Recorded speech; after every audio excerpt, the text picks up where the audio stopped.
Buongiorno amici, bentornati a Biazantes, ancora una volta in compagnia di Bruno Lombardi. Buongiorno Bruno. Buongiorno a te. Ci siamo lasciati la scorsa settimana parlando di strumenti musicali nuragici, di musica nuragica, certo. E in chiusura della scorsa settimana abbiamo appunto preannunciato che nella puntata odierna avremmo parlato di donne, violenza soprattutto sulle donne, come la si poteva vivere una eventualità di questo genere ai tempi degli statuti sassaresi.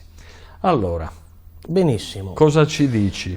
I nostri amici a casa sicuramente avranno visto un sacco di film, no? Dove, non so, magari ambientati nell'Ottocento, ambientati nel Medioevo, dove praticamente sembra quasi che si poteva, in quei film si può fare tranquillamente violenza sulle donne così, insomma, ci sono molte scene, no? Sai, l'amante oppure uno che cerca di possedere anche carnalmente un'altra persona, un'altra donna. In realtà vediamo negli statuti sassaresi, che sono appunto questo grande compendio, no? Civico della Repubblica di Sassari, siamo nel 1300, dove appunto invece venivano combattute tutta una serie di cose, ovviamente, e in uno particolare, diciamo che questo ordinamento particolare sulla violenza sulle donne è anche legato ad altri ordinamenti, che sono anche quello della diffamazione. Quindi per esempio non si poteva dire falso a una persona così senza pagare, o cornuto, oppure a una donna, sei una donna di malaffare, oppure sei un'adultera, cioè bisognava risponderne subito, oltre che ovviamente con i testimoni e tutta una serie di condizioni. Ma ritornando a quello che riguarda la violenza sulle donne, c'è un ordinamento particolare dove appunto una donna vergine e libera non poteva assolutamente venire disonorata. Quindi se un violentatore, o anche con una violenza fisica, ma si parla anche di violenza carnale, rischiava anche di avere la testa tagliata.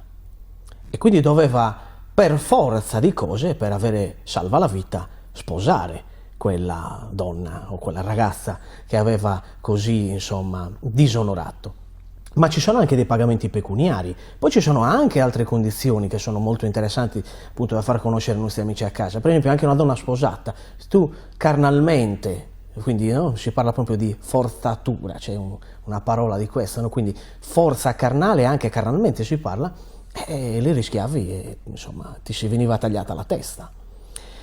Questi ordinamenti, poi ce ne sono anche altri che riguardano anche per esempio una donna che comunque non è più vergine ma non è neanche sposata, perché al tempo ci potevano anche essere ovviamente non solo delle vedove, quindi che ovviamente avevano magari avuto dei figli, oppure per esempio delle donne che avevano rinunciato in qualche modo alla famiglia e magari preso i voti, oppure comunque delle donne che non avevano ancora contratto il matrimonio, a volte in quei casi si erano ancora incontrati anche per procura, quindi insomma, quelle condizioni che venivano tutelate, con pagamenti appunto pecuniari, e anche per, ovviamente, noi lo diciamo a casa perché qualche nobile magari doveva evitare certamente di esercitare quello che magari poteva essere il suo potere personale.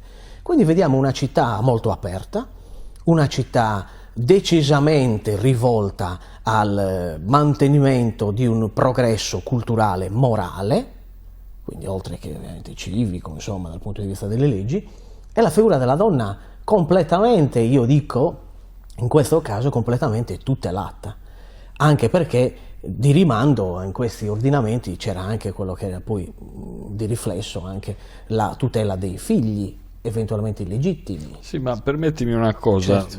Tu hai parlato di tutela della donna, ma perdonami, secondo me all'epoca proprio di tutto si poteva parlare tranne che di tutela. Perché? Perché mettiamo il caso, tu poco fa dicevi che se una persona non rimediava correva il rischio di perdere la testa, quindi l'unico rimedio era un eventuale matrimonio per una violenza ad una vergine.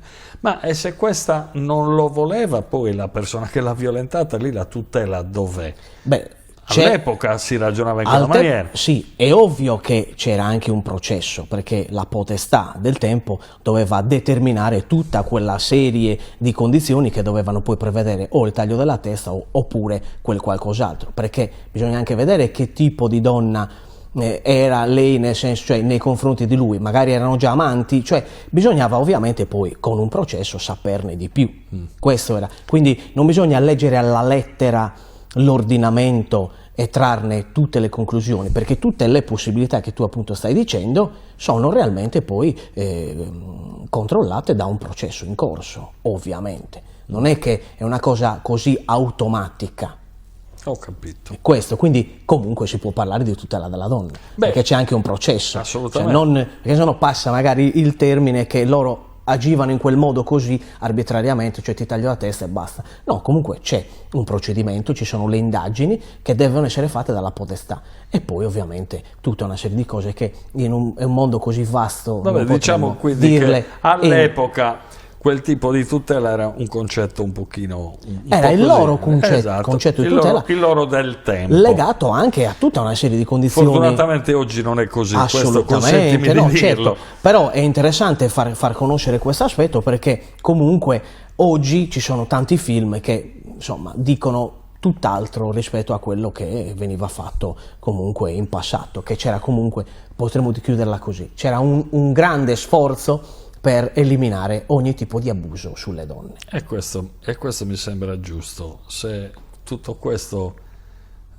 se questo sforzo venisse incrementato in questo periodo dove proprio la donna questo problema lo stiamo vivendo alla grande, forse sarebbe meglio. Quindi sono d'accordo. Siamo tutti contro la violenza sulle donne, assolutamente. Atto, era quindi questo anche, ovviamente, soprattutto il fine di questa puntata, puntata. Non dare solo elementi storici. A proposito di puntate, benissimo. Giovedì prossimo, me lo Giovedì dici prossimo, o te lo visto chiedi? che insomma siamo ai 700 anni di partita del sommo poeta Dante Alighieri, non possiamo non parlare di lui, ma in ambito sardo ricordiamoci che Biasantes è questo.